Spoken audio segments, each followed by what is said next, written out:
Selamat siang, Pak. Izinkan kami dari kelompok 5 ingin menyampaikan paparan tugas yang telah kami diskusikan. Adapun judulnya adalah dampak penggunaan triple bottom line TBL dalam peningkatan kinerja organisasi. Adapun nama-nama kelompoknya bisa dilihat dalam PowerPoint presentasi kami, Pak, yaitu kelompok-kelompok anggota kelima. Langsung saja kita masuk ke materi terkait latar belakang. Seiring dengan meningkatnya tekanan dari publik agar perusahaan lebih bertanggung jawab, muncul konsep triple bottom line (TBL). Konsep yang diperkenalkan oleh Jane Elkington pada tahun 1997 ini menggeser paradigma bisnis yang semula hanya berfokus pada keuntungan menjadi lebih holistik. Nah, hal ini menekankan bahwa selain mengejar profit, perusahaan juga harus memperhatikan kesejahteraan masyarakat dan berkontribusi aktif dalam menjaga kelestarian lingkungan. Adapun menurut Sujardi, kinerja organisasi adalah totalitas hasil kerja yang dicapai suatu organisasi, tercapainya tujuan organisasi, berarti kinerja suatu organisasi itu dapat dilihat dari tingkatan sejauh mana organisasi mampu mencapai tujuan yang didasarkan pada tujuan yang sudah ditetapkan sebelumnya. Sedangkan pendapat-pendapat ahli lain menentukan bahwa sesuatu yang telah dicapai oleh organisasi, baik waktu tertentu, baik yang terkait dengan input, output, maupun impact-nya, dalam kurun waktu menyesuaikan dengan kebutuhan organisasi, baik jangka menengah maupun jangka panjang. Kinerja dikatakan sebagai sebuah hasil dari suatu proses tertentu yang dilakukan oleh seluruh komponen organisasi terhadap sumber-sumber tertentu yang digunakan atau input. Selanjutnya, kinerja juga merupakan hasil dari serangkaian proses kegiatan yang dilakukan untuk mencapai tujuan tertentu organisasi. Untuk materi selanjutnya akan dijelaskan oleh teman saya, Iqbal. Baik, beberapa faktor kunci yang mempengaruhi kinerja organisasi antara lain yang pertama itu ada teknologi yang meliputi peralatan kerja dan metode kerja yang digunakan untuk menghasilkan produk atau jasa yang dihasilkan oleh organisasi. Semakin berkualitas teknologi yang digunakan, maka akan semakin tinggi tingkat kinerja organisasi tersebut. Kemudian ada kualitas input atau material yang digunakan oleh organisasi. Lalu ada kualitas lingkungan fisik yang meliputi keselamatan kerja, penataan ruangan, dan kebersihan. Selanjutnya ada budaya organisasi sebagai pola tingkah laku dan pola kerja yang ada dalam organisasi yang bersangkutan. Kemudian kepemimpinan sebagai upaya untuk mengendalikan anggota organisasi agar bekerja sesuai dengan standar dan tujuan organisasi. Terakhir, ada pengelolaan sumber daya manusia yang meliputi aspek kompensasi, imbalan, promosi, dan lainnya menurut Lucky.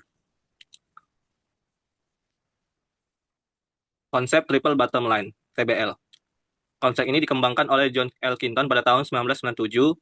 Konsep ini menyatakan bahwa keberhasilan perusahaan tidak hanya diukur dari kinerja keuangannya, tetapi juga dari dampak sosial dan lingkungan yang ditimbulkannya. TBL sering disebut sebagai 3V dan menjadi pilar dasar dalam kegiatan. Corporate Social Responsibility atau CSR. Tiga pilar dasar TBL adalah sebagai berikut. Yang pertama itu profit atau keuntungan, merupakan tujuan dasar setiap kegiatan usaha perusahaan berupaya mendapatkan keuntungan setinggi-tingginya dengan meningkatkan produktivitas dan melakukan efisiensi biaya. Efisiensi dapat dicapai dengan menghemat pemakaian material dan menekan biaya serendah mungkin. Yang kedua, itu people atau masyarakat. Masyarakat adalah pemangku kepentingan stakeholder yang bernilai bagi perusahaan, di mana dukungannya sangat dibutuhkan untuk keberlangsungan hidup dan kemajuan perusahaan. Perusahaan perlu bertanggung jawab untuk memberikan manfaat dan dampak positif kepada masyarakat, tidak hanya fokus pada keuntungan semata. Lalu yang ketiga itu planet atau lingkungan. Lingkungan adalah aspek yang tidak terpisahkan dari kehidupan masyarakat. Perusahaan sebagai pelaku industri tidak boleh hanya mementingkan keuntungan tanpa berusaha melestarikan lingkungan. Mengabaikan aspek ini dapat menyebabkan kerusakan lingkungan seperti polusi dan pencemaran. Selanjutnya akan disampaikan oleh teman saya. Ya, selanjutnya akan disampaikan oleh teman kami, Tiara. Kepada Tiara dipersilahkan.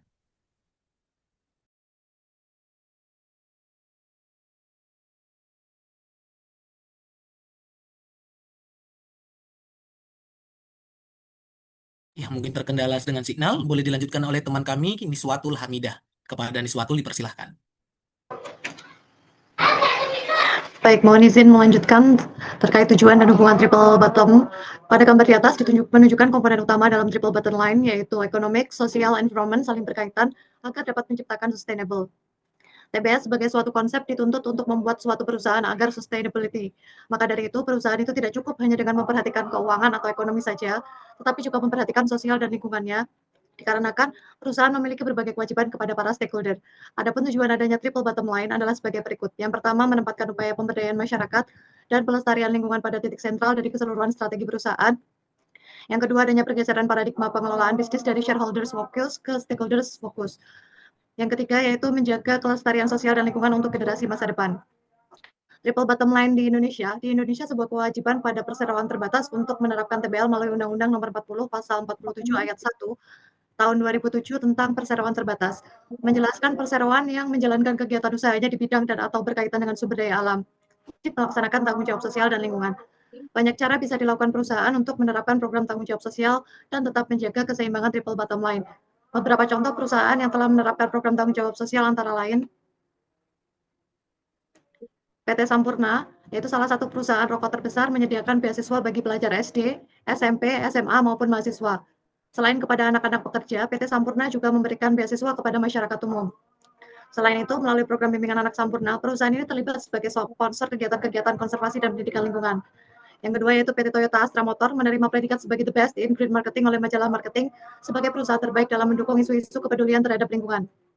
Predikat the best in green marketing menjadi pemacu bagi Toyota untuk konsisten menggerakkan program-program terkait lingkungan. Toyota Car for Free merupakan sebuah program peduli lingkungan dari Toyota dengan cara menggunakan sebagian keuntungan dari setiap mobil yang terjual untuk didonasikan kepada lingkungan dalam bentuk pohon. Selanjutnya, Ya, selanjutnya kepada Kak Desi dipersilahkan. Mohon izin meneruskan terkait dampak implementasi TBL terhadap peningkatan kinerja organisasi. Uangnya Yang pertama adalah peningkatan reputasi dan citra perusahaan yang menunjukkan kepedulian terhadap masyarakat atau people dan lingkungan atau planet. Reputasi perusahaan akan meningkat. Citra positif ini menjadi aset tak berwujud yang sangat berharga. Yang kedua ada peningkatan motivasi dan loyalitas karyawan. Karyawan cenderung lebih loyal dan puas bekerja di perusahaan yang menunjukkan komitmen kuat terhadap kegiatan CSR yang berbasis TBL. Hal ini secara langsung mempengaruhi faktor motivasi yang merupakan salah satu pendorong utama dalam kinerja. Yang ketiga ada efisiensi biaya operasional. Fokus pada pilar planet seringkali mendorong perusahaan untuk melakukan inovasi dalam proses produksinya agar lebih ramah lingkungan. Yang keempat ada peningkatan mutu produk dan pelayanan. Implementasi TBL mendorong perusahaan untuk lebih fokus pada pelanggan dan pemangku kepentingan lainnya dengan memahami kebutuhan masyarakat atau people dan dampak produknya terhadap lingkungan. Selanjutnya ada yang kelima yaitu menjamin keberlanjutan usaha jangka panjang. Jika sebuah perusahaan ingin mempertahankan keberlangsungan hidupnya, ia harus memperhatikan 3 aspek TBL yaitu profit, people, dan planet. Dengan mengintegrasikan tanggung jawab sosial dan lingkungan ke dalam strategi bisnisnya, perusahaan akan lebih mudah mencapai pembangunan yang berkelanjutan.